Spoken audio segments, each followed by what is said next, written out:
ఇదిగోండి సమ్మక్క సారక్క గద్దెలు ఇక్కడ అనమాట.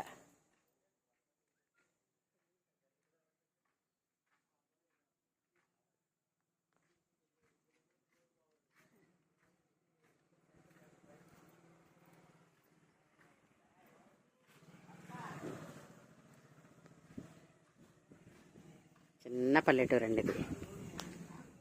ఇవ్వండి ఊరికి నీళ్ళ ట్యాంక్.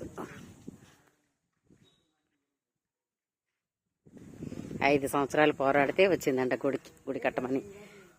తిరుపతి దేవస్థానం వారి ద్వారా కట్టారటండి గుడి.